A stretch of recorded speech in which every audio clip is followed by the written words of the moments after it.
لله الحمد. الله أكبر الله أكبر الله أكبر. لا إله إلا الله. الله أكبر الله أكبر ولله الحمد. أعوذ بالله من الشيطان الرجيم.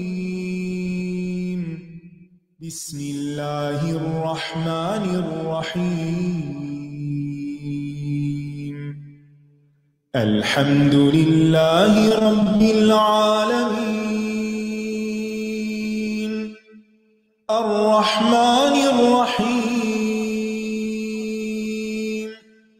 مالك يوم الدين. إياك نعبد وإياك نستعين. اهدنا الصراط المستقيم. صراط الذين أنعمت عليهم غير المغضوب عليهم ولا الضالين.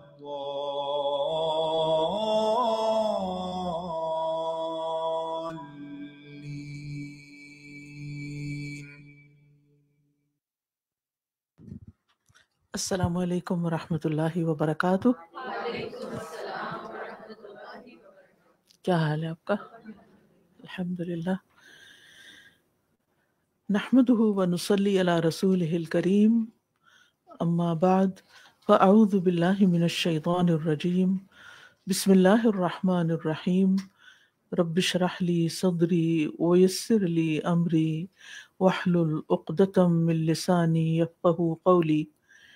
پہلے ہم دعائیں سنیں گے اور جب سنیں تو آپ سمجھیں کہ آپ کو دم ہو رہا ہے. ٹھیک ہے؟ اوکے. وَلَا يُفْلِحُ السَّاحِرُ حَيْثُ أَتَى. اور جادوگر فلاح نہیں پا سکتا جہاں کہیں سے وہ آئے. بسم اللہ الرحمن الرحیم. الحمد للہ رب العالمین. الرحمن الرحیم.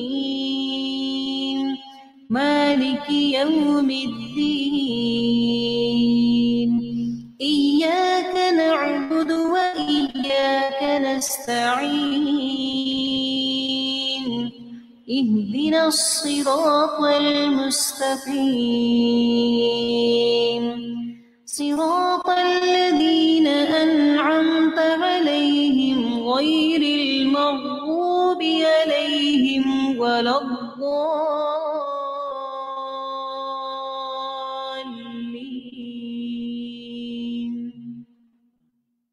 اللہ لا الہ الا هو الحی القیوم.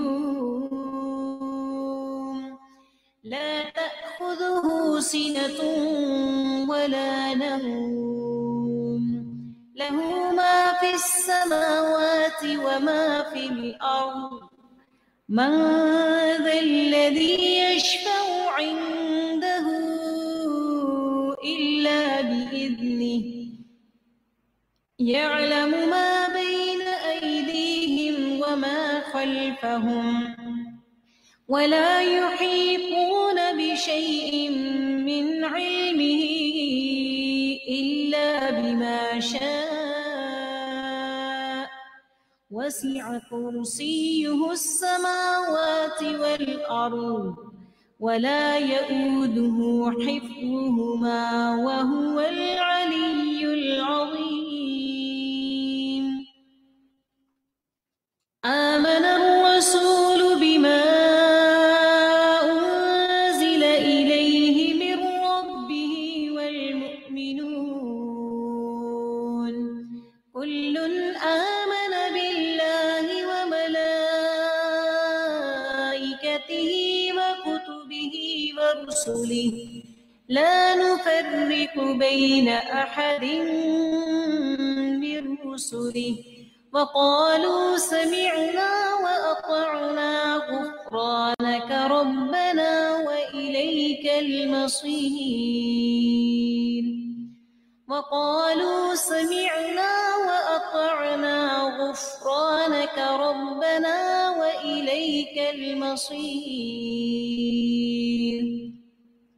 لا يكلف الله نفسا إلا وسعها لها ما كسبت وعليها ما اكتسبت ربنا لا تؤاخذنا إن نسينا أو أخطأنا ربنا ولا تحمل علينا إصرا كما حملته على الذين من قبلنا ربنا ولا تحملنا ما لا طاقة لنا به واعف عنا واغفر لنا وارحمنا أنت مولانا فانصرنا على القوم الكافرين. فلما ألقوا قال موسى ما جئتم به السحر إن الله سيبطله إن الله لا يصلح عمل المفسدين ويحق الله الحق بكلماته ولو كره المجرمون. پھر جب انہوں نے رسیاں اور لاٹھیاں ڈال دیں تو موسیٰ نے کہا جو کچھ تم لائے ہو یہ تو جادو ہے، بے شک اللہ اسے جلد باطل کر دے گا، بے شک اللہ فساد کرنے والوں کا کام درست نہیں کرتا، اور اللہ حق کو اپنے کلمات سے سچا ثابت کر دکھاتا ہے اگرچہ مجرم ناپسند کریں۔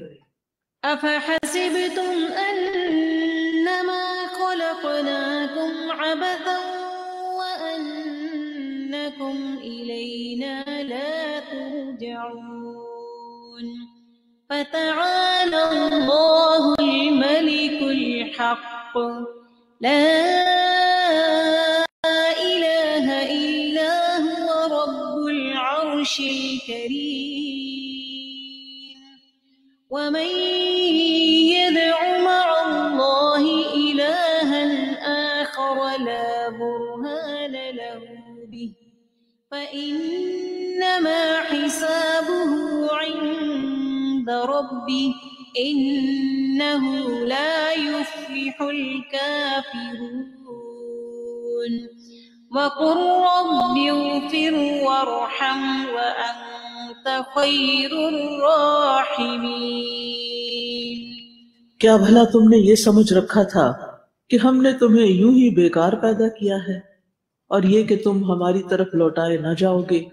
بس بہت بلند ہے اللہ بادشاہ حقیقی، اس کے سوا کوئی معبود نہیں، عزت والے عرش کا رب ہے، اور جو اللہ کے ساتھ کوئی دوسرا معبود پکارے جس کی اس کے پاس کوئی دلیل نہیں تو بے شک اس کا حساب اس کے رب کے پاس ہے، بے شک کافر فلاح نہیں پائیں گے۔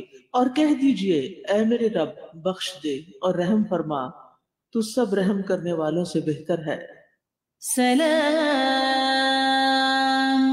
قولا من رب رحیم.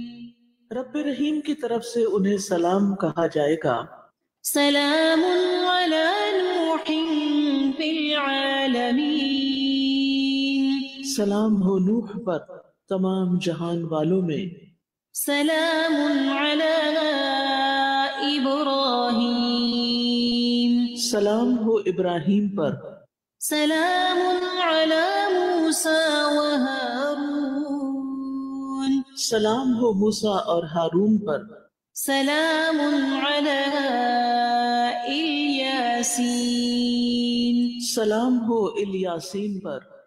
سلام ہی حتی مطلع الفجر. وہ رات فجر طلوع ہونے تک سراسر سلامتی ہے۔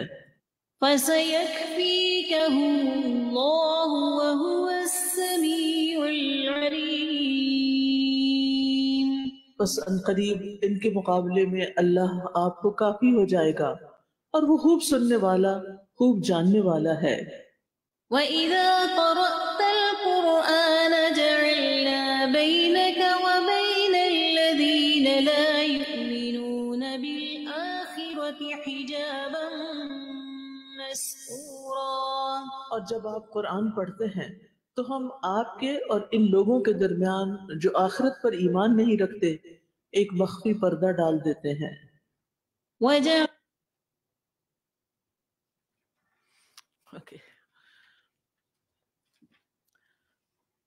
تو ہم پڑھے ہیں شفا کی دعائیں جن میں جادو کا علاج جن آیات سے کیا جاتا ہے، ان میں سے آج ہم پڑھیں گے فلما القوا۔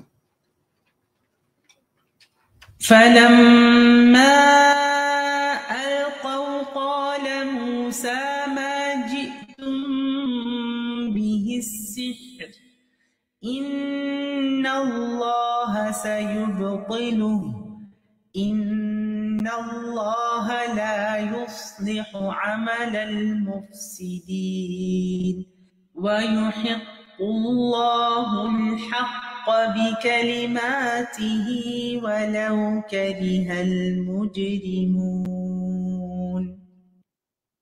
یہ سورۃ یونس کی آیت نمبر 81 اور 82 ہے، جس کا ترجمہ ہے پھر جب انہوں نے ڈال دیں یعنی رسیاں اور لاٹھیاں جادوگروں نے، تو موسیٰ نے کہا جو کچھ تم لائے ہو یہ تو جادو ہے، بے شک اللہ اسے باطل کر دے گا، بے شک اللہ اسے جلد باطل کر دے گا، بے شک اللہ فساد کرنے والوں کا کام درست نہیں کرتا، اور اللہ حق کو اپنے کلمات سے سچا ثابت کر دکھاتا ہے اگرچہ مجرم ناپسند کریں۔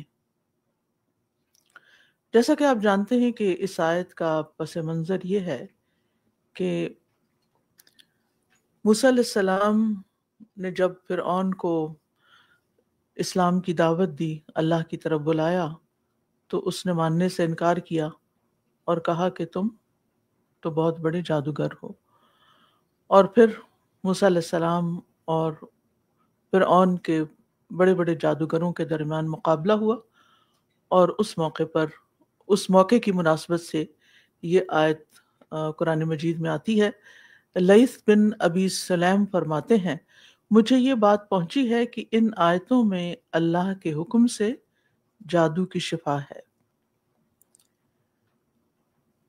اس میں براہ راست آیات بھی پڑھی جا سکتی ہیں، اور اس کے علاوہ آپ یہ بھی کر سکتے ہیں کہ ایک برتن میں پانی لے کر اس پر یہ آیتیں پڑھ کر دم کریں، اور جس پر جادو کیا گیا ہو اس کے سر پر وہ پانی بہا دیا جائے۔ جب سر پہ ڈالا جائے گا تو باقی جسم پر بھی آ جائے گا۔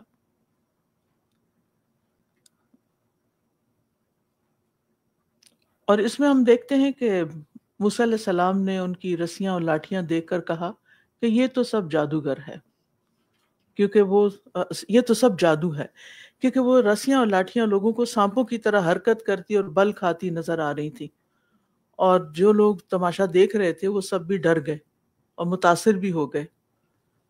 تو موسیٰ علیہ السلام نے کہا کہ یہ تو کچھ بھی نہیں، یہ تو جادو ہے، اور اس کے مقابلے میں جو انہیں دیا گیا تھا عصا، جس کو انہوں نے پھینکا تو اس نے یہ سب کچھ نگل لیا، وہ اللہ سبحانہ وتعالیٰ کا عطا کردہ معجزہ تھا۔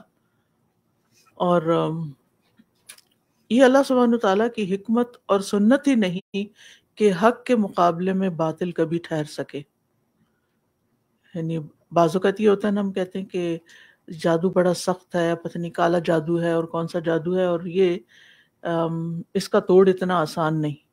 لیکن اگر انسان کو یقین ہے کہ اللہ کے کلام کے آگے کوئی چیز نہیں ٹھہر سکتی، اور جو اللہ نے دیا موسیٰ علیہ السلام کو اس کے سامنے، تو وہ سینکڑوں کی تعداد میں رسیاں اور لاٹھیاں جو جادو نظر آ رہی تھیں وہ تو سب نگلی گئیں، ختم ہو گئیں۔ تو یہی چیز انسان کو تصور میں بھی رکھنی چاہیے کہ جادوگروں نے جو کچھ بھی لکھا اور جو کچھ بھی کیا، وہ سب باطل ہو جائے گا اس کلام کے مقابلے میں جو اس کے توڑ کے طور پر پڑھا جائے گا۔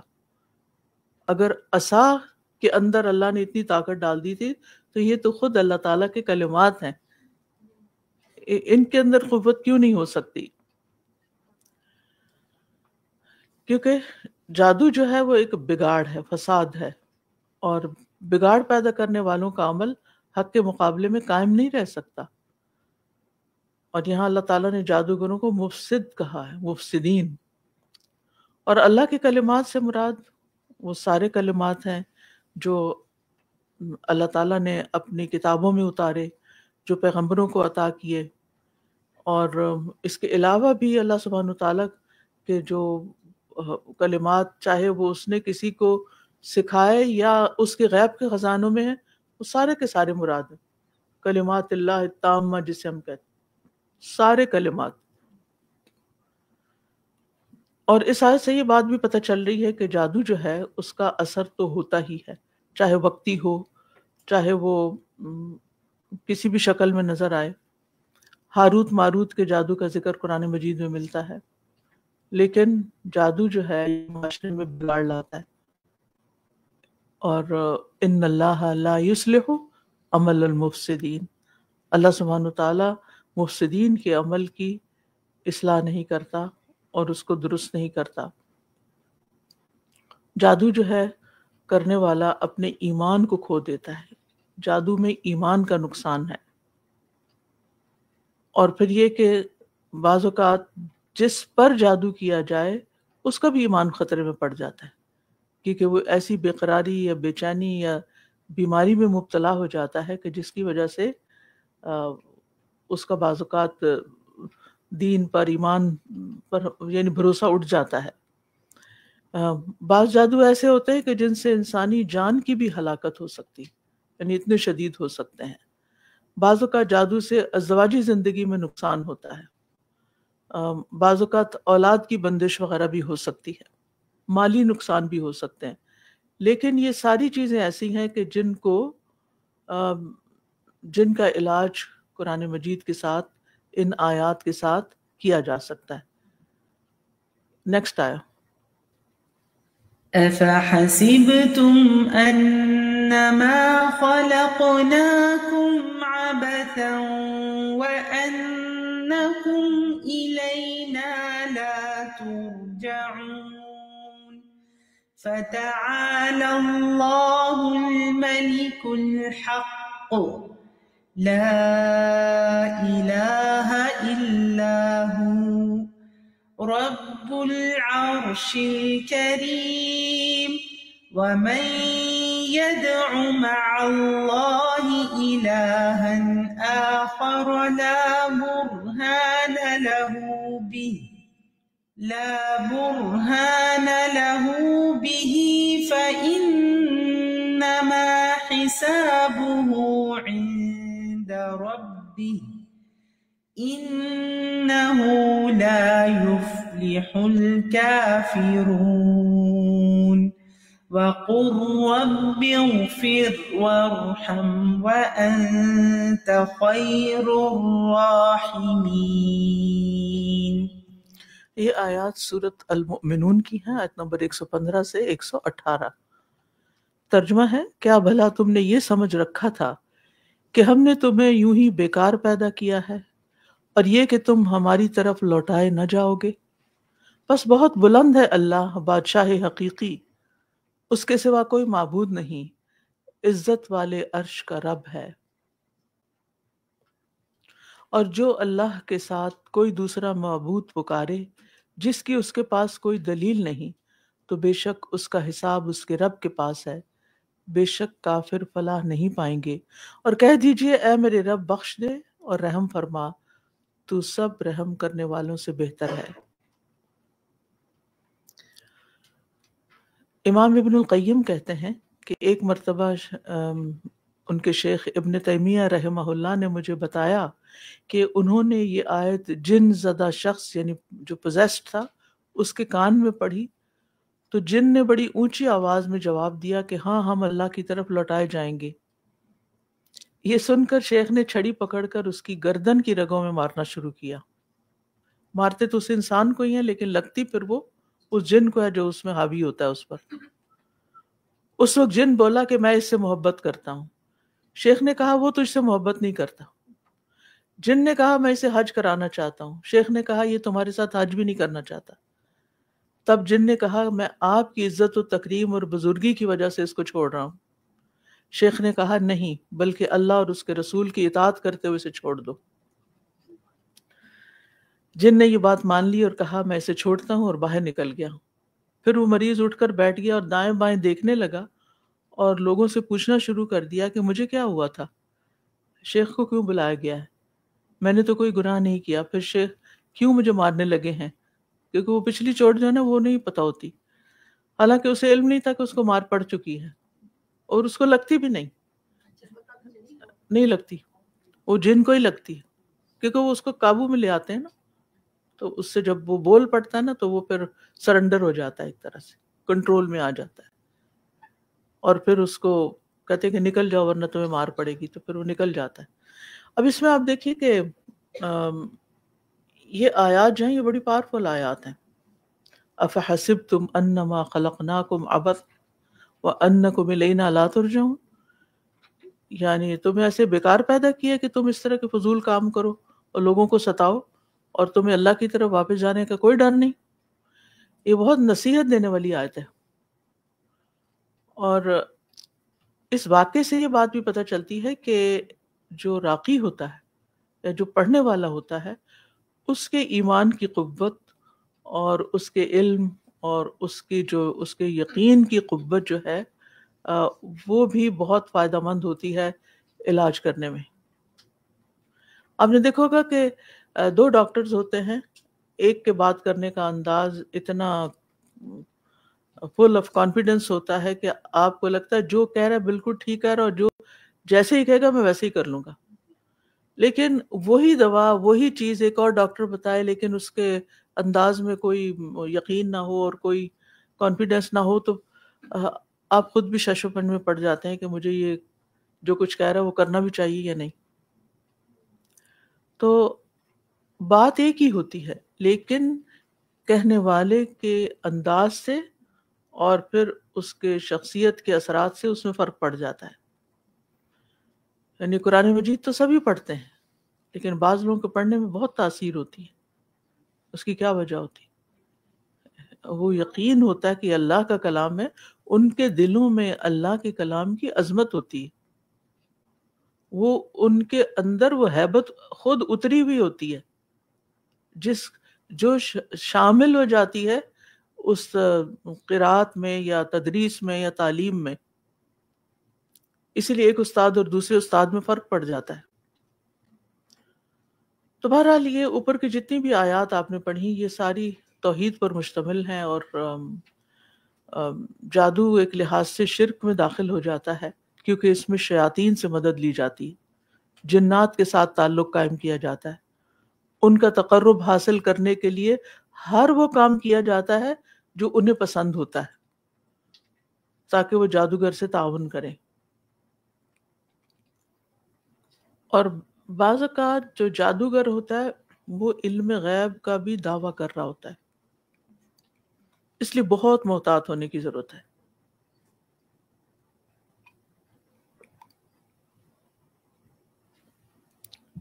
جادوگر ہو یا جادو کا توڑ کرنے والا ہو, اگر وہ غیب دانی کے دعوے کرے تو اس سے محتاط ہو جائے, اس سے پیچھے ہٹ جائے,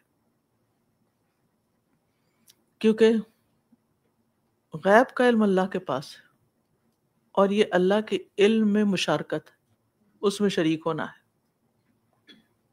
اس لیے جادو کو کفر بھی کہا گیا اور ایسا شرک ہے کہ جو انسان کے ایمان کا دشمن ہے.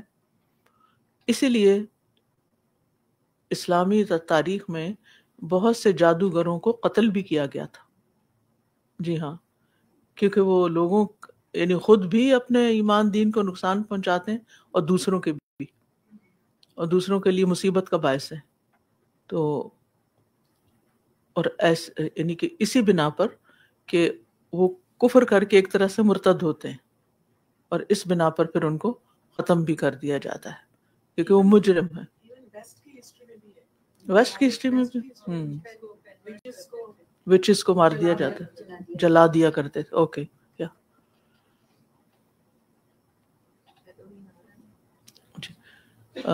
افحسبتم انما خلقناکم عبثا وانکم الینا لا ترجعون.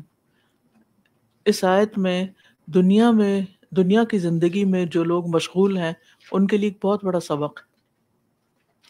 یعنی ہر وہ شخص جو بیکار کام کر رہا ہے، بے مقصد زندگی گزار رہا ہے، چاہے ساری زندگی، سارا دن یا دن کے کچھ حصے،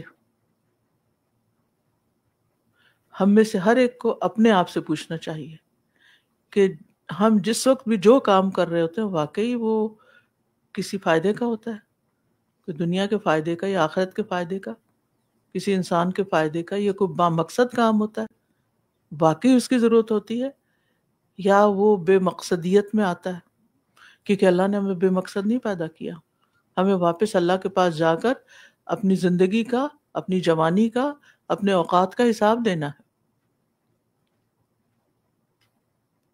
تو جب کبھی غفلت میں پڑ کے آپ بیکار ریلز دیکھ رہے ہوں اور سکرول کرتے جا رہے ہیں اور بے مقصد یعنی کوئی اس کے پیچھے کچھ سیکھنا، کچھ حاصل کرنا، کچھ وہ نہ ہو، صرف ٹائم پاس کرنا ہو، تو اپنے آپ کو یہ آیت پڑھ کے سنایا کریں. افحسبتم انما خلقناکم عبثا وانکم الینا لا ترجعون. اللہ نے انسان کی زندگی کا ایک مقصد بنایا ہے، اور وہ کیا ہے؟ وما خلقت الجن والانس الا لیعبدون. جن ہو یا انس، سبھی کو اللہ نے اپنی عبادت کے لیے پیدا کیا، اور عبادت میں وہ سارے کام آ جاتے ہیں جو اللہ تعالیٰ کی اطاعت پر مبنی ہوتے ہیں. اس میں صرف نماز، روزہ، حج، زکوٰۃ نہیں، اس میں تمام ظاہری، باطنی اقوال، اعمال سب داخل ہیں جو اللہ تعالیٰ کو پسند ہو اور اللہ تعالیٰ کی خوشنودی کا سبب بنے. چاہے وہ پیورلی دنیا کا کوئی کام ہو لیکن اس میں انسانیت کی فلاح و بہبود ہو. مثلا ایک خاتون خانہ جو کھانا پکاتی، تو پیورلی دنیا کا کام ہے لیکن مقصد اللہ کی رضا ہے، گھر والوں پہ کوئی احسان نہیں، یا جس کو بھی کھلا رہے ہیں اس پر کوئی احسان نہیں. مجھے اس کے ذریعے وَيُطْعِمُونَ الطَّعَامَ عَلَى حُبِّهِ. تو پھر یہ کیا ہوا؟ دنیا کا کام کیا بن گیا؟ عبادت بن گیا. اسی طرح نہانا دھونا دنیا کا کام ہے لیکن اللہ تعالیٰ کو پاک صاف بندے پسند ہیں.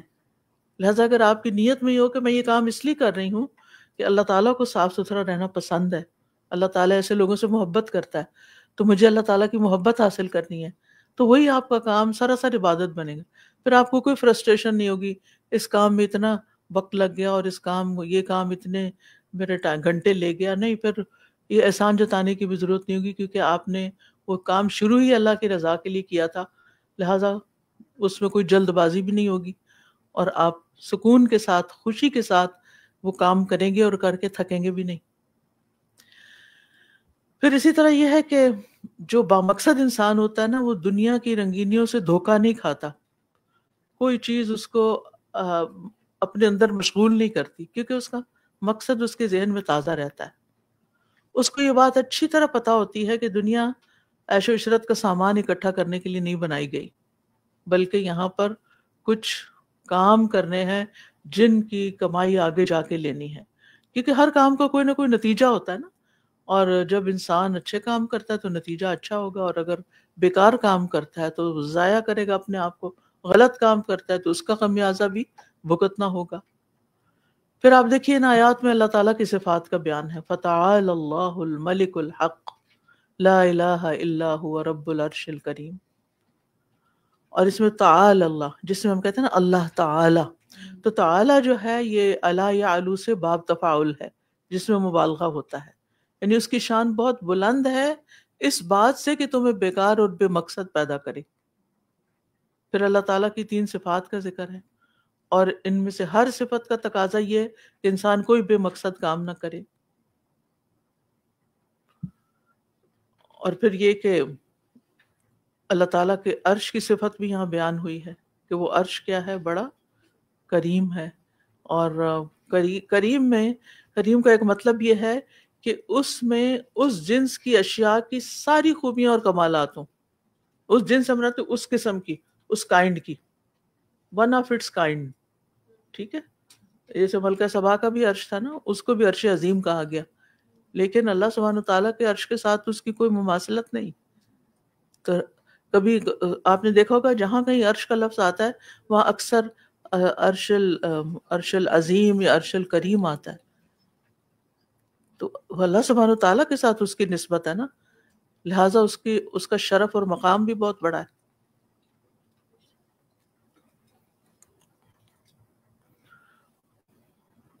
اور پھر وَمَن يَدْعُ مَعَ اللَّهِ إِلَٰهًا آخَرَ لَا بُرْهَانَ لَهُ بِهِ، جو اللہ کے ساتھ کسی اور کو پکارتا ہے اس کے پاس کوئی دلیل ہے ہی نہیں. یعنی شرک کرنے والوں کے پاس نہ کوئی عقلی دلیل ہے نہ کوئی نقلی دلیل ہے.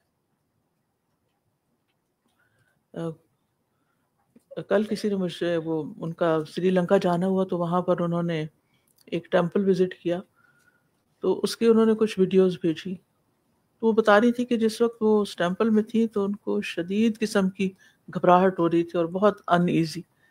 اچھا وہ تو ظاہر ہے جو ایکسپیرینس کر رہی تھی، جو ویڈیو انہوں نے بھیجی اس کو دیکھ کر میری طبیعت خراب ہو گئی. اور میں سوچتی رہ گئی کہ یا اللہ، ان لوگوں کی عقل کو کیا ہو گیا ہے، اپنے ہاتھ سے سونے اور چاندی اور پتھر اور کس کس چیز کے گھڑ کے بت رکھے ہوئے ہیں اور ان کے اوپر روشنیاں کی ہوئی ہیں اور ان کے آگے نذرانے پڑے ہیں، اور یعنی ایک دل کے اندر ایک عجیب سی کراہت اور ایک عجیب سی گھبراہٹ سی محسوس ہوتی ہے. تو بات یہ ہے کہ عقل بھی اس بات کو تسلیم نہیں کرتی، اور کسی کتاب میں کسی دین میں کہیں بھی اس کا کوئی جواز ہی نہیں ملتا کہ انسان اللہ کے علاوہ کسی اور کو معبود پکارے، کسی اور کے پاس اپنی حاجات لے کر جائے. خیر یہ تو ایک بڑے قسم کا شرک ہے نا. لیکن ہم جب اللہ کو چھوڑ کر بندوں پر حد سے زیادہ ڈپینڈنسی اختیار کر لیتے ہیں کہ یہی ہے میرے لیے سب کچھ اور یہی میرا سب کچھ کریں گے، اور اگر یہ میری زندگی میں نہیں ہوں گے تو پھر تو پتہ نہیں کیا ہو جائے گا، اس سے بھی پرہیز کرنا چاہیے. ٹھیک ہے، ہمیں اپنے عزیزوں سے، پیاروں سے، دوستوں سے محبت ہوتی ہے، لیکن وہ محبت اللہ کی محبت سے بڑھنی نہیں چاہیے. والذین آمنوا اشد حبا للہ، کیونکہ یہ محبت اللہ تعالیٰ سے سب سے زیادہ شدید اس لیے ضروری ہے کہ جب یہ ہوگی تو اسی وقت پھر ہم اپنی ہر چھوٹی مشکل اور بڑی مشکل، نظر ہو، جادو ہو، کوئی بیماری ہو، ہر ایک میں صرف اسی کی طرف رجوع کریں گے اور سب سے پہلے اسی کی طرف جائیں گے اور شدت سے اس کو پکاریں گے، اس سے مناجات کریں گے، سرگوشیاں کریں گے، اس کے آگے ہم فریادیں کریں گے. ہماری دعاؤں کے اندر ایک رسمی سا ہی انداز ہے ہماری دعاؤں کا، حقیقت کے قریب نہیں. یعنی ہمارے دل ان کو محسوس نہیں کرتے، صرف ہماری لپ سروس ہوتی ہے، ہم زبان سے بول رہے ہوتے ہیں وہ دعائیں. اور خاص طور پر جب سے کتابیں آ گئی ہیں نا، تو ٹھیک ہے یہ تو اس لیے تھی تاکہ ہمیں کچھ مانگنا آ جائے، لیکن اس میں پھر ہم صرف ایسے ہی پڑھتے چلے جاتے ہیں جیسے خانہ پوری کرنی ہو. تو رک رک کے اپنے آپ کو ٹھہرا ٹھہرا کے سوچا کیجیے کہ میں واقعی دل سے مانگ رہی ہوں. کیونکہ دعا مانگنے اور قبولیت کے درمیان جو خاص چیز ہے وہ آپ کی توجہ ہے. اللہ تعالیٰ غافل دل کی دعا نہیں سنتا. لہٰذا یہ جتنی بھی شفا کی دعائیں ہیں ان سب میں اہم ترین چیز صرف ان کا پڑھ لینا نہیں بلکہ ان کو دل سے پڑھنا ہے. یہ قراءۃ القلب ہے، یہ قراءۃ القلب ہونی چاہیے. اور پھر آخر اللہ تعالیٰ فرماتے ہیں اِنَّهُ لَا يُفْلِحُ الْكَافِرُونَ. یہ بھی یاد رکھنا چاہیے کہ جو جادو کرنے والے، کفر کرنے والے ہیں، یہ کامیاب نہیں ہوں گے اور یہ سب بیماری دور ہو جائے گی اور اللہ کے اذن سے میں اس سے نجات پا جاؤں گی. اس کو پورے یقین سے پڑھنا چاہیے. وَقُلْ رَبِّ اغْفِرْ وَارْحَمْ وَأَنْتَ خَيْرُ الرَّاحِمِينَ. کتنی خوبصورت بات ہے، آخر میں اللہ کا رحم مانگا ہے کہ اللہ معاف کر دے. اب ہمارے کسی گناہ، ہماری کسی غلطی کی وجہ سے ہم پر یہ آفت، آزمائش یا مصیبت آئی ہے تو آپ ہمیں معاف کر دیں، اور ہم رحم کے قابل ہیں، تو ہم پہ رحم فرما کیونکہ تو بہت زیادہ رحم کرنے والا ہے. وَأَنْتَ خَيْرُ الرَّاحِمِينَ.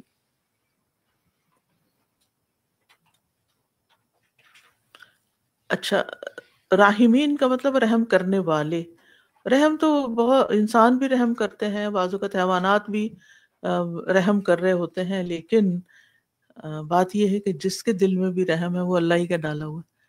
تو اصل رحمان اور رحیم تو وہ خود ہی ہے. لہٰذا جب ہم اس کو بھی محسوس کریں گے نا کہ وہ رحم فرمانے والا ہے، تو آپ دیکھیے گے کہ اس سے بھی اللہ کی رحمت آئے گی. کہ ہمارا دل پورا یقین رکھتا ہوگا نا کہ اللہ تعالیٰ رحمت کرے گا. وہ جو شیطان کو بیچ میں نہ آنے دے، نہیں شاید میرے پہ نہ کرے، میں تو بہت گناہ گار ہوں، مجھ پہ تو شاید نہ ہو. یہ کیفیت، یہ وسوسہ ڈالے گا وہ، لیکن آپ نے اس کو جھٹک دینا ہے کہ نہیں، اللہ سبحانہ تعالیٰ نے خود اپنا تعارف اس طرح کروایا ہے، تو ہمیں اس پر یقین ہے. آپ میں سے کوئی کچھ کہنا چاہتا ہے؟ پھر میں آگے بڑھوں گی. جی، یہ خوبصورت ہم اتنا پڑھتے رہتے ہیں، لیکن آج اس کی اتنی ڈویژن، اتنے سارے پارٹس ہیں اس کے اندر. تو از اٹ نیسسری کہ کوئی کسی کے وہ جادو جیسے پتہ چلے کہ جادو ہے تو تبھی پڑھے، لائک ایسے بھی پڑھ سکتے ہیں کسی کے پر جیسے ہمیں فیل ہو کہ ایکٹنگ اسٹرینج تو پڑھ سکتے ہیں؟ جی جی بالکل پڑھ سکتے ہیں. اور اس میں مجھے اچھی طرح یاد ہے کہ بہت پہلے میں نے کسی کتاب میں شاید پڑھا تھا کہ اگر بچے بات نہ مانے تو ان پر بھی یہ آیت پڑھ کے دم کریں. مارنے کی ضرورت نہیں، مارنے کی ضرورت نہیں، ان پہ بھی اس آیت کا دم کریں. یہ آیت بہت یعنی کہ پاورفل آیت ہے، آیات ہیں بلکہ. جی شیلا جی پیچھے.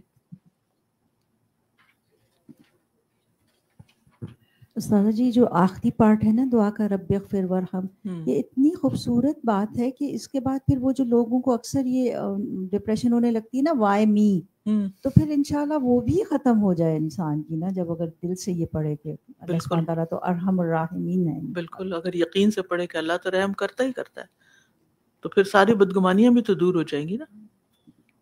جی، جو یہ سورۃ یونس کی آیات ہے نا، یہ تو بہت لوگوں پہ تجربہ ہوا ہے اس پہ. لوگوں کے یہ ایک تو نظر ہوتی ہے، نظر سے زیادہ ایک جیسے حملہ ہی کہہ لیں، جنات کا حملہ ہوتا ہے، اس میں خاص طور پر اس کا پانی دم کر کے دیا جاتا ہے. اور جب اس کا اتنا فائدہ ہے اور کچھ نہیں پڑھیں تو آگے پیچھے یہ جب ساری آیات پڑھ کے پھر اس کو تقریباً ایک نمبر رکھ لیں کہ ایک جو بھی آپ مرضی نمبر رکھیں، 120 تک لوگ کر لیتے ہیں، اپنا خود جتنا وہ پڑھ سکتے ہیں، اور وہ ہر 7 دن بعد پڑھیں تو انشاءاللہ اس کا بہت فائدہ ہوتا ہے. یہ نہیں پتہ، اللہ ہی جانتا. ہاں مسلمان ہی ہوگا پھر اسے. اچھا جھوٹے بھی ہوتے ہیں بعض اوقات، دے ڈونٹ مین اٹ، مطلب اوپر سے باتیں کر رہے ہوتے ہیں. جی وہ تو فرسٹ ہینڈ ایکسپیرینس ہے نا. جی جی ہاں. تو اچھا جی اس وقت ہم ذرا اس کو ختم کریں، کیونکہ میں چاہ رہی ہوں کہ جانے سے پہلے نا میں آپ کو قرآن ریویو شروع کرواؤں. آن لائن کوئی بات کرنا چاہے گا یا میں آگے چلوں؟ بولیے. آپ نے اس میں کہا کہ عرش عظیم اور عرش کریم، کیونکہ وہ عرش اللہ کے پاس ہے، اللہ کے قریب ہے، اس لیے اس کی نسبت اللہ سے ہے، اس لیے اس کی اتنی ویلیو بھی ہے.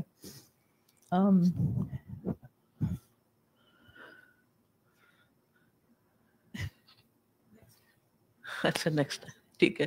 ہما سمی. جی استاد جی، یہ جو آپ نے بات کہی نا کہ اگر کوئی غیب دانی کے دعوے کرے تو اصل میں ہم مین جادو سے تو بچ بھی جاتے ہیں. کبھی کوئی جادو کا علاج کروانے کے لیے جادو والے کے پاس نہیں بھی جاتے تو لوگ ایسے لوگوں کے پاس ضرور چلے جاتے ہیں. سبحان اللہ. تو وہاں پر بھی ایمان کی ایک اپنی حفاظت کرنے کی ضرورت ہے. لوگ کہہ یہ دے دیتے، اکثر سننے میں آتا ہے کہ جی وہ تو کوئی ایسا شرک کا کام نہیں کرتے اور کوئی ایسے تعویذ نہیں کرتے اور کوئی جادو نہیں کرتے، لیکن انہوں نے یہ بھی بتایا ساتھ میں اور یہ بھی بتایا. تو یہ بھی کتنی ضرورت ہے کہ اپنے ایمان کو اس طرح بھی دیکھیں کہ اگر کوئی ایسی بات بتا رہا ہے جو اس کو پتہ ہی نہیں ہے تو پھر اس کا مطلب یہ ہے کہ وہ بھی صحیح علاج کا طریقہ نہیں ہے. اور دوسری جو مجھے چیز کل سے بہت زیادہ اسٹرائک کری تھی کہ ہم جتنی بھی ہم نے ابھی تک جو اس میں پڑھی ہیں آیات جادو کے علاج میں، تو یہ ساری تو ہم ایوری ڈے پڑھنے والی ہماری آیات ہیں. نماز کے بعد بھی ہم معوذات بھی پڑھتے ہیں، پھر رات کو ہم نے سونے سے پہلے سورہ البقرہ کی آیات بھی پڑھنی ہے. تو ایسے لگ رہا تھا کہ جیسے پریونشن تو ہمیں پہلے سے بتا دی ہوئی ہے، اگر ہم اس کو ہی یقین کے ساتھ اور سوچ سمجھ کے پڑھیں روزانہ تو ہم بہت حد تک اپنے آپ کو ان چیزوں سے بچا سکتے ہیں انشاءاللہ۔ انشاءاللہ، جزاک اللہ خیرا۔ چلیے آگے چلتے ہیں۔ سلام قولا من رب رحیم۔ رب رحیم کی طرف سے انہیں سلام کہا جائے گا۔ میں اس کو ختم کرتا ہوں، سوری۔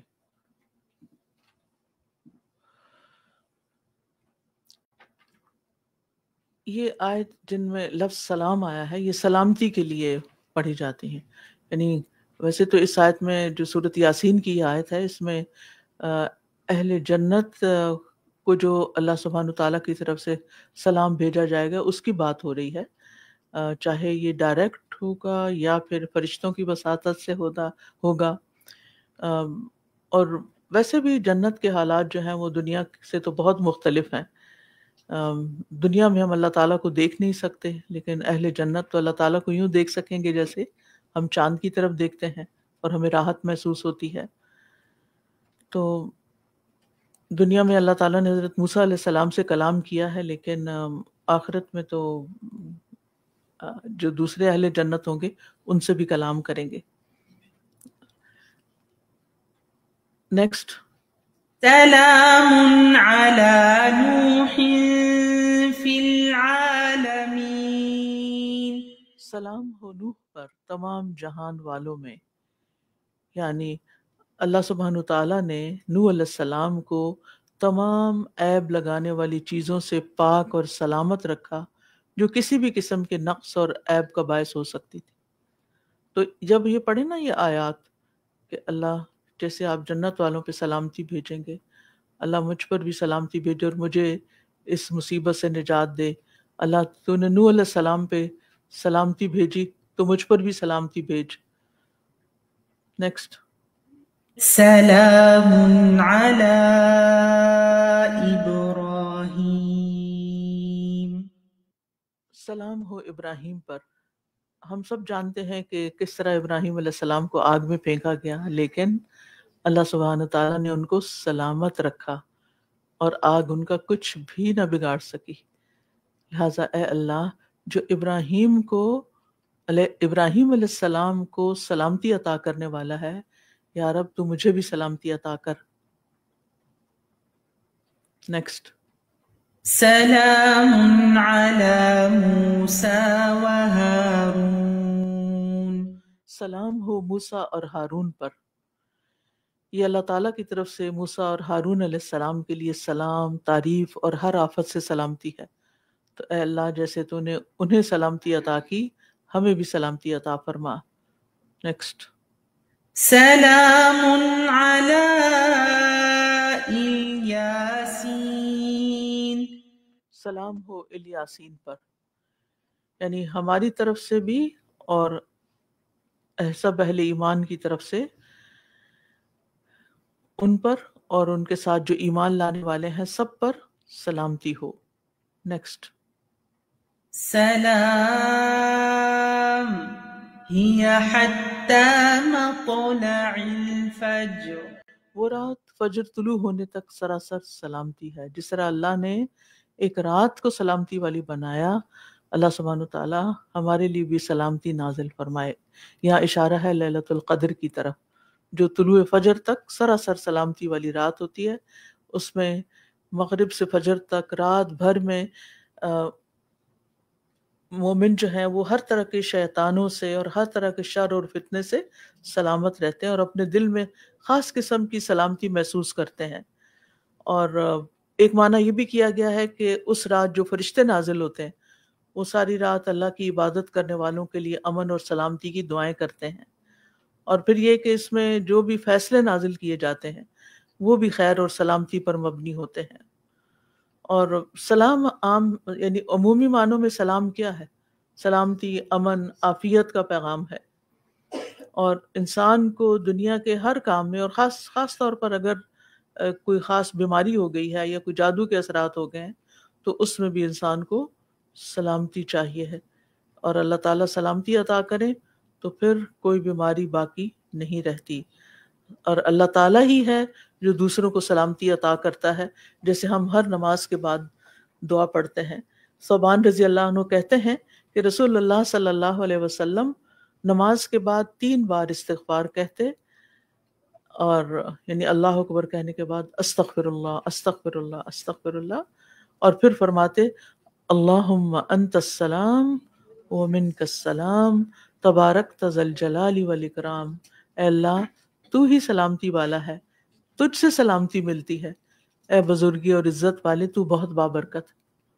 تو سلامتی دینے والا تو اللہ ہی ہے، لہٰذا ہر بیماری میں اللہ سبحانہ تعالیٰ سے سلامتی مانگیں۔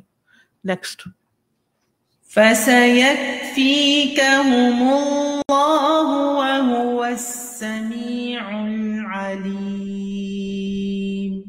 پس ان قریب ان کے مقابلے میں اللہ آپ کو کافی ہو جائے گا، اور وہ خوب سننے والا خوب جاننے والا ہے۔ بہت ہی پاورفل آیت ہے۔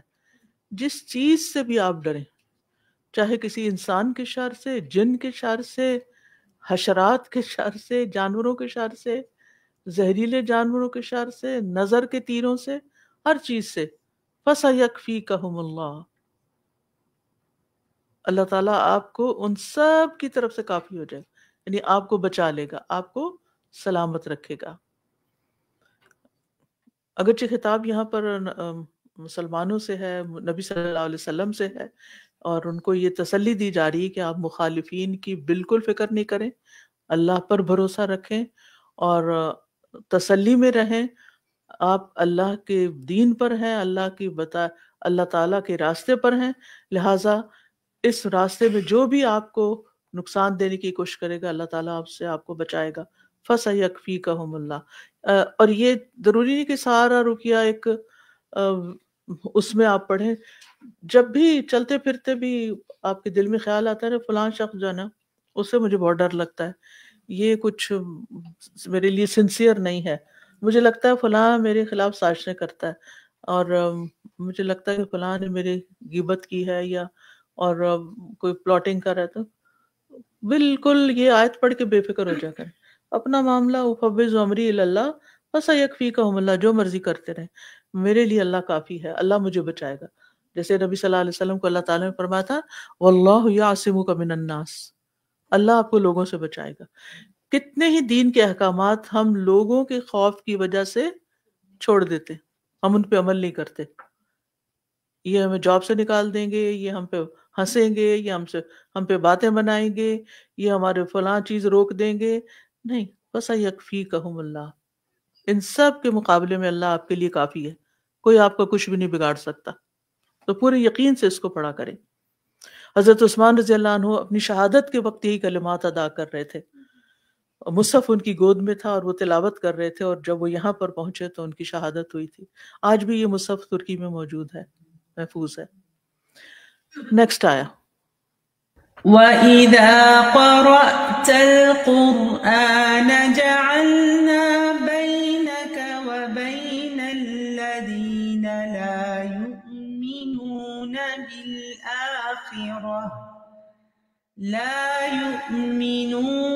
بِالْآخِرَةِ حِجَابًا مَسْتُورًا، اور جب آپ قرآن پڑھتے ہیں تو ہم آپ کے اور ان لوگوں کے درمیان جو آخرت پر ایمان نہیں رکھتے ایک مخفی پردہ ڈال دیتے ہیں۔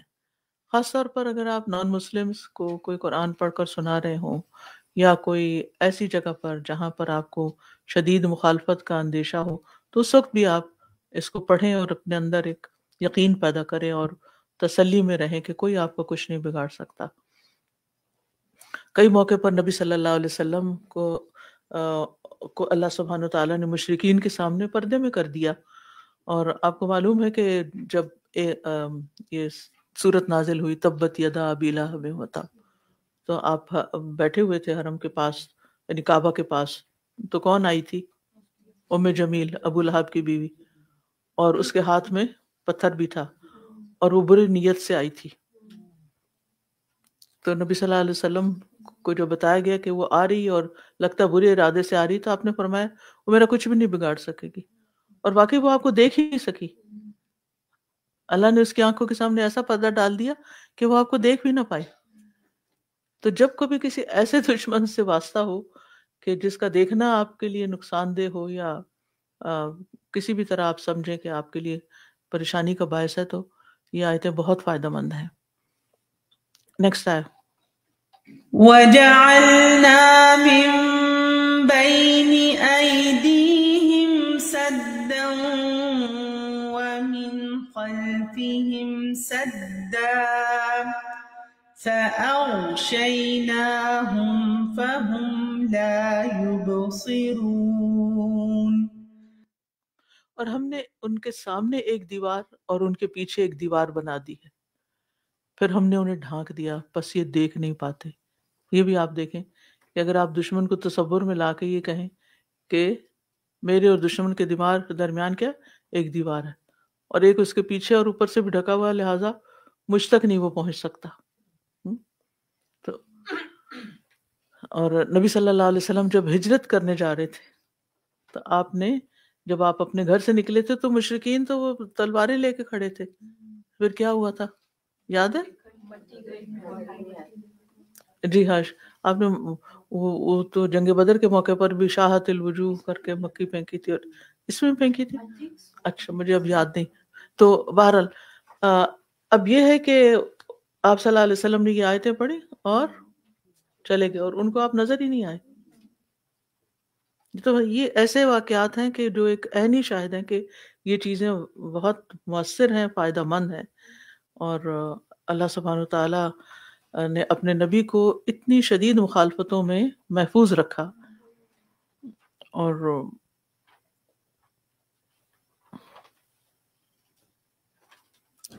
خطیب بغدادی لکھتے ہیں کہ ان آیتوں کی برکت سے اللہ تعالیٰ نبی کریم کو مشرکین کی نگاہوں سے اوجھل کر دیتے تھے.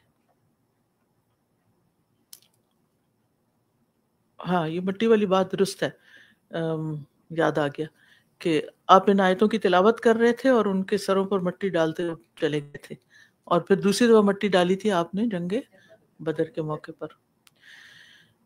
جی نیکسٹ. بسم اللہ الرحمن الرحیم. قل اعوذ برب الفلق من شر ما خلق ومن شر غاسق اذا وقب ومن شر النفاثات في العقد ومن شر حاسد اذا حسد. آپ کہہ دیجئے میں صبح کے رب کی پناہ لیتا ہوں اس چیز کے شر سے جو اس نے پیدا کی، اور اندھیری رات کے شر سے جب وہ پھیل جائے، اور گرہوں میں پھونکے مارنے والیوں کے شر سے، اور حاسد کے شر سے جب وہ حسد کرے. نیکسٹ سورہ. اللہ الرحمن الرحیم. قل اعوذ برب الناس ملک الناس الہ الناس من شر الوسواس الخناس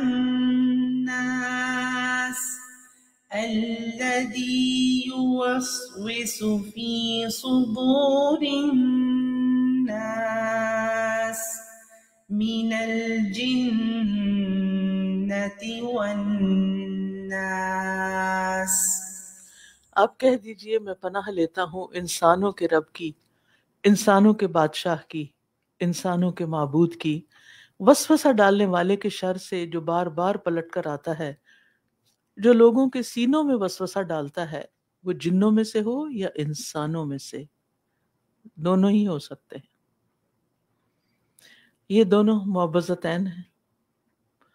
معوذتین کے ذریعے پناہ طلب کرنا اللہ سے، یہ سانس لینے، کھانے پینے اور لباس سے زیادہ ضروری ہے. ان کے ذریعے پروٹیکشن حاصل کرنا ہر چیز سے زیادہ ضروری ہے.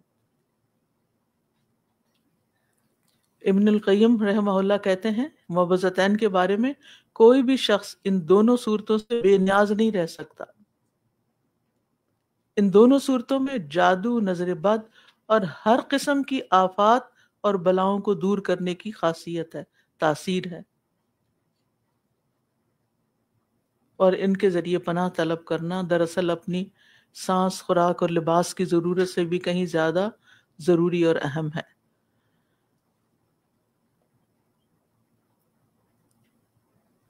ہر صبح اور شام ان کی تلاوت کرنے سے کوئی جادو اور چیزیں، اس قسم کی چیزیں نقصان نہیں دے سکتی. اور اگر کوئی مسلسل ان کو پڑھتا رہے تو جادو کا اثر زائل ہو جاتا ہے.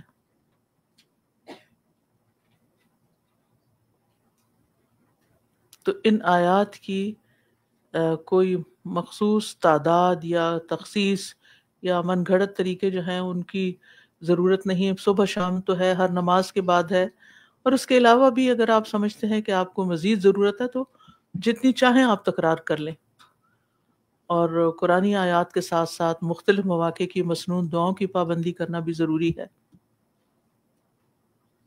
اور ہونا تو یہ چاہیے تھا کہ الناس پہ ہم اس کتاب کا اختتام کرتے، اس وقت لکھتے ہوئے خیال نہیں آیا، لیکن چلے جیسے قرآن مجید کا اختتام ہوتا ہے نا سورۃ الناس پہ، تو آج شفا کی دعاؤں کا اختتام بھی انہی صورتوں کے ساتھ، اور آخر میں ایک دعا ہے. أعوذ بوجه الله العظيم الذي ليس شيء أعظم منه وبكلمات الله التامات التي لا يجاوزهن بر ولا فاجر لا يجاوزهن بر ولا فاجر وبأسماء الله الحسنى كلها ما علمت منها وما لم أعلم من شر ما خلق وبرأ وذرأ. میں اللہ کے عظیم چہرے کی پناہ لیتا ہوں جس سے عظیم کوئی اور چیز نہیں، اور اللہ کے مکمل کلمات کے ساتھ پناہ لیتا ہوں جن سے کوئی نیک اور فاجر آگے نہیں بڑھ سکتا، اور اللہ کے تمام اسماء حسنہ کے ساتھ پناہ لیتا ہوں جنہیں میں جانتا ہوں اور جنہیں میں نہیں جانتا، ہر اس چیز کے شر سے جسے اس نے پیدا کیا، بنایا اور پھیلایا.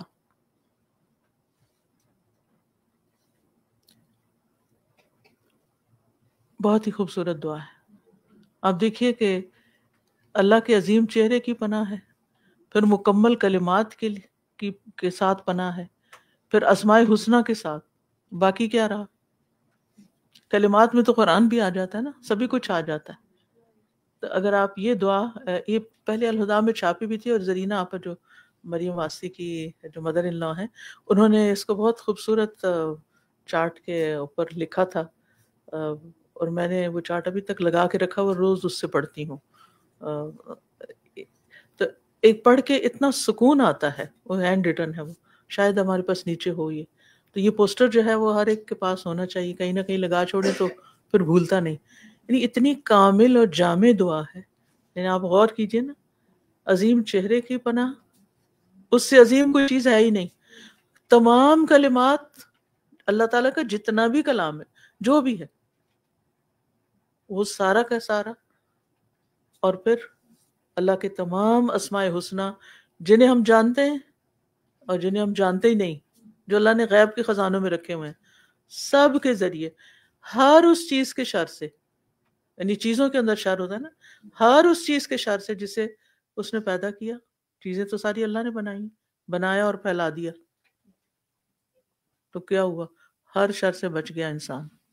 کتنی خوبصورت دعا، چھوٹی چھوٹی دعائیں ہیں لیکن ہمیں پتہ ہی نہیں ہے کہ ان کا کتنا فائدہ ہے. اور بس صرف توجہ سے پڑھنے کی ضرورت ہے. اگر جب آپ پڑھیں نا تو یہ 3 باتیں یاد رکھیں، یہ جو میں توجہ دلائی ہے نا، اللہ کا عظیم چہرہ، اللہ کے تمام کلمات اور اللہ کے سارے اسما. سبحان اللہ، سب کچھ آ گیا نا. اب باقی اور کیا رہ گیا جو آپ نے پڑھنا ہے پھر؟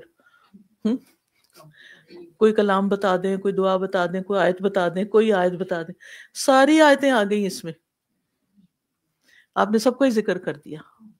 ٹھیک ہے، تو انشاءاللہ اس دعا کو نہیں چھوڑنا آپ نے، اسے اپنی زندگی کا حصہ بنا لیں. دن میں 1 دفعہ بھی پڑھ لینا، آپ کو ایسا سکون ملے گا کہ آپ کہیں گے میں اب پروٹیکٹڈ ہوں، مجھے کسی کی پرواہ نہیں، کوئی میرا کچھ بھی نہیں بگاڑ سکتا. آپ کے خوف نکل جائیں گے. یہ جو خوف ہے نا، ایک بیماری ہے، ایک نفسیاتی بیماری ہے. چاہے ہمیں کچھ ہوتا ہے یا نہیں ہوتا، لیکن وہ جو خوف ہے نا ہمیں کھا جاتا ہے. پتہ نہیں کون میرے ساتھ کیا کر جائے گا، اور پتہ نہیں آگے فیوچر میں کیا ہوگا، اور پتہ نہیں کیا ہونے والا ہے. کچھ بھی نہیں، سب اللہ کے ہاتھ میں ہے. اللہ کے حوالے اپنے آپ کو کریں. ٹھیک ہے. اور یہ آخر میں آپ کچھ کہنا چاہیے، کہہ دیں تاکہ میں کتاب مکمل کروں. اور کل آپ نے پہلا سپارہ لے کے آنا ہے، میں نے آپ کے ساتھ قرآن ریویو شروع کرنا ہے. ٹھیک ہے، وہ آپ سے میں نے وعدہ کیا تھا نا، میں شروع تو کرا دوں کم از کم. جی سادی اس میں میں سوچ رہی تھی کہ سبحان اللہ آسان کتنا ہے. جی کل ایک چھوٹا سا کلپ ایک ریورٹ کا آ رہا تھا، بالکل نیا ریورٹ تھا وہ لڑکا، تو وہ کہہ رہا تھا کہ سبحان اللہ یہ دین تو اتنا آسان ہے، اس میں کسی چیز کی کوئی تنگی، کوئی مشکل، کوئی دقت، کوئی دشواری ہے ہی نہیں، اور ہم ساری زندگی اپنے آپ کو مشکلات میں ڈالے ہوئے ہیں. اذان سن لیجیے پھر ہم اسے مکمل کرتے ہیں. اللہ اکبر، اللہ اکبر.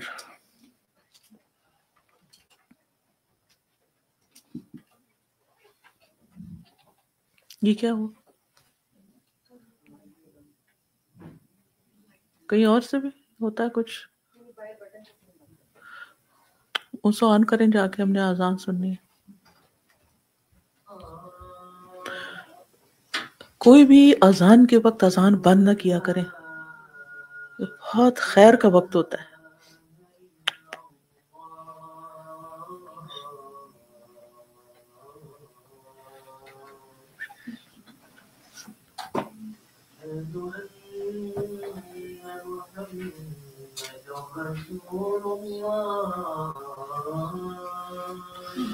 اشہد ان محمد رسول اللہ.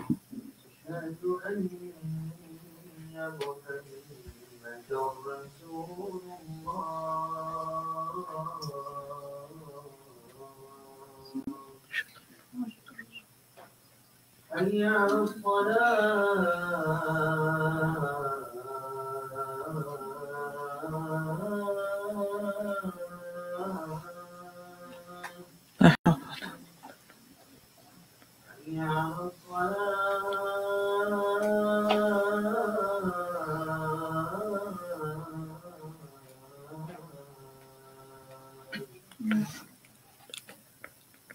حي على الفلاح.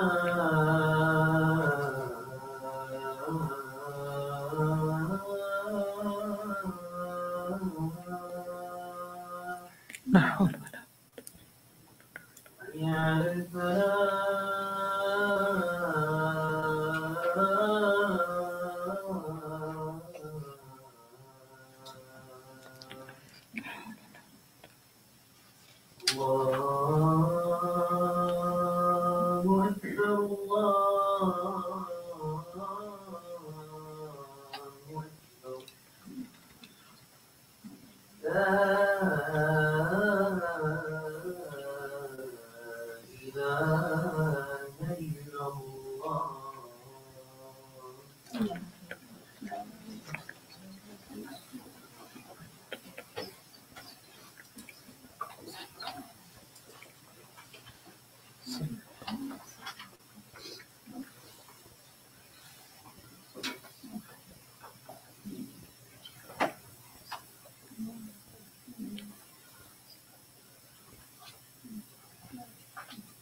بیماری کے دوران مریض کے کرنے کے کام۔ بیماری کی حالت میں مریض کو چاہیے کہ وہ درج ذیل امور کو لازم کر لے۔ سب سے پہلے تقدیر پہ راضی رہنا کہ یہ بیماری میری تقدیر میں لکھی تھی، اور اگر اللہ کی یہ تقدیر نافذ ہوئی ہے تو اس میں بھی میرے لیے کوئی خیر اور بھلائی ہے، یعنی پریشانی سے باہر نکلے۔ اللہ تعالیٰ کے بارے میں حسن ظن رکھنا کہ وہ میرے ساتھ برا معاملہ نہیں کرے گا۔ امید اور خوف کے درمیان رہنا، یعنی صحت کی امید بھی ہو اور اس کی فکر بھی ہو کہ شاید واپسی کا وقت آ گیا ہے، تو پھر اس کی بھی تیاری رکھے انسان۔ شیطان کے وسوسوں سے اللہ تعالیٰ کی پناہ لینا، جب بھی کوئی برا خیال آئے فوراً اللہ کی طرف رجوع کرے۔ استغفار کرنا، کثرت سے گناہوں کی معافی مانگتے رہیں تاکہ دنیا سے جائیں تو اس حال میں کہ اللہ راضی ہو۔ صدقہ کرنا، کیونکہ صدقہ بلاؤں کو ٹالتا ہے۔ طہارت اور پاکیزگی کا اہتمام کرنا تاکہ شیاطین وغیرہ پاس نہ پٹکے۔ نمازوں کی حفاظت کرنا، بعض اوقات لوگ بیمار ہوتے ہیں نماز ہی چھوڑ دیتے ہیں کہ کوئی وضو نہیں کرانے والا، کوئی تیمم نہیں کرنے والا، کھڑے نہیں ہو، پاک نہیں ہے، ہم کھڑے ہو کے نہیں پڑھ سکتے، وسوسوں کا شکار رہتے ہیں۔ کسی حال میں نماز نہیں چھوڑنی۔ پھر روزانہ قرآن مجید کی تلاوت کرنا، خواہ چند آیات ہی کیوں نہ ہو، تو اس لیے ضروری ہے کہ کچھ نہ کچھ حصہ حفظ کیا ہوا ہو کہ جب ہم مصحف نہ کھول سکیں تو ہم زبانی کچھ نہ کچھ پڑھنے کے قابل ہوں۔ دعاؤں کی کتابیں اور تیمم کی مٹی وغیرہ اپنے بستر کے قریب رکھنا، علاج کروانا، پرہیز کرنا، بر وقت اور پرسکون نیند لینا، حجامہ کرانا یعنی کپنگ کروانا، نظر اور جادو سے بچاؤ کے لیے بیری کے پتوں سے غسل کا اہتمام کرنا، نظر یا جادو کے علاج کے لیے خود دم کرنا یا کسی دوسرے شخص سے دم کروانا، کلینک کے باہر اور دیگر انتظار گاہوں میں وقت ضائع نہ کرنا بلکہ ان اوقات میں تسبیحات، دعائیں اور دیگر اذکار میں مصروف رہنا، کیونکہ ڈاکٹرز کے پاس جب جاتے ہیں، ہاسپٹل میں جاتے ہیں، بعض اوقات بہت ویٹنگ ٹائم ہوتا ہے، تو اس میں انسان کثرت سے ذکر کرتا رہے، ادھر ادھر مریضوں کو نہ دیکھ دیکھ کے پریشان ہو۔ دوسروں کے لیے دعا کرنا، جب آپ ہاسپٹل جائیں، جب مریض کو دیکھیں، آپ کے اللہ اس کو صحت دے، یہ اپنی عادت بنائیں، ہر بیمار کو دیکھ کے خیر خواہی کریں، یا اللہ ان کو صحت دے، اللہ اس کی بھی دکھ اور تکلیف دور کر دے۔ تو جب آپ دوسرے کے لیے کریں گے تو کیا ہوگا؟ واپس آپ کو بھی ملے گی، کیونکہ بیماری میں دعائیں قبول ہوتی ہیں۔ قدرتی غذاؤں کا اہتمام کرنا، بہت سی بیماریاں ہماری پروسیسڈ فوڈ کی وجہ سے ہیں۔ دودھ، گوشت، نبیز، زیتون، انجیر، کھجور، تلبینہ، سرید، جو، کلونجی، شہد، آب زمزم، پانی کا بکثرت استعمال، یعنی اپنی غذا میں یہ چیزیں شامل کریں۔ جلد کی بیماریوں کے لیے مہندی کا استعمال، سنا، مکی اور سنوت، کھمبی جس کو وہ مشرومز کہتے ہیں، عود ہندی، عود وہ جلائی بھی جاتی ہے، اس کی دھونی دی جاتی ہے۔ شہادت کی دعا کرنا کہ اللہ میری موت میرے لیے شہادت ہو۔ وصیت تحریر کرنا، صحیح بخاری کی کتاب المرضى سے استفادہ کریں، یعنی جو لوگ زیادہ لمبی بیماری میں ہوں یا ویسے بھی بہت ہی فائدے کی ہے یہ کتاب المرضى، اس میں بہت ساری رہنمائی ہے۔ اور الہدیٰ پبلیکیشنز کی کتاب مریض کے احکام اور حسن صحت کا مطالعہ کریں۔ آیات سکینہ اور آیات شفا کارڈ سے بھی استفادہ کریں۔ شفا ملنے پر، شفا یابی پر اللہ تعالیٰ کا شکر ادا کرنا، شفا کی نسبت اللہ تعالیٰ کی طرف کرنا کہ اللہ نے شفا دی ہے۔ بیماری میں جن نیک کاموں کی نیت کی انہیں پورا کرنا، اس وقت ہم منتیں مان لیتے ہیں کہ میں ٹھیک ہو جاؤں تو ایسا اور ویسا، پھر کریں اس کو۔ اسی طرح مریض کو چاہیے کہ وہ چند کاموں سے اجتناب کرے، مثلا بیماری کو برا بھلا کہنا، شکوہ شکایت کرنا، کسی گناہ کے کفارے کے طور پر بیماری کو طول دینے کی دعا کرنا، یا اللہ وہ فلاں مجھ سے گناہ ہو گیا تھا، آپ میری بیماری لمبی کریں تاکہ مجھے معافی مل جائے، ایسا نہ کہیں۔ موت کی خواہش کرنا نہیں، لا یکلف اللہ نفسا الا وسعہا، اللہ تعالیٰ وسعت سے بڑھ کے تکلیف نہیں دیتا، اگر تکلیف زیادہ بھی ہو رہی ہے تب بھی صبر سے کام لے کہ یہ گناہوں کو جھڑنے کا باعث ہے۔ مصنوعی غذائیں مثلا بیکری کی اشیاء، سفید چینی اور بازار کے کھانے سے پرہیز کریں۔ رسول اللہ صلی اللہ علیہ وسلم نے فرمایا ما انزل اللہ داء الا انزل له شفاء، اللہ نے کوئی ایسا مرض نہیں اتارا جس کے لیے شفا نہ رکھی۔ اللہ تعالیٰ مجھے اور آپ سب کو شفا سے رکھے، شفا کلی عطا فرمائے اور عافیتوں میں رکھے. وآخر دعوانا ان الحمد للہ رب العالمین. سبحانک اللہم وبحمدک اشہد ان لا الہ الا انت استغفرک واتوب الیک. جی آپ کچھ کریں. ایک کورس ہمارا شروع ہوگا یہ بخاری کا نیکسٹ، اس میں یہاں سے ہی شروع ہونا ہے کتاب مردہ میں. اچھی آن لائن ایک کورس شروع ہو رہا ہے بخاری کا، ہاں جی، تو اس میں کتاب المرضہ سے شروع ہو رہا ہے، تو جوائن کریں گے. جی اللهم صل على محمد وعلى آل محمد كما صليت على إبراهيم وعلى آل إبراهيم إنك حميد مجيد. اللهم بارك على محمد وعلى آل محمد كما باركت على إبراهيم وعلى آل إبراهيم إنك حميد مجيد.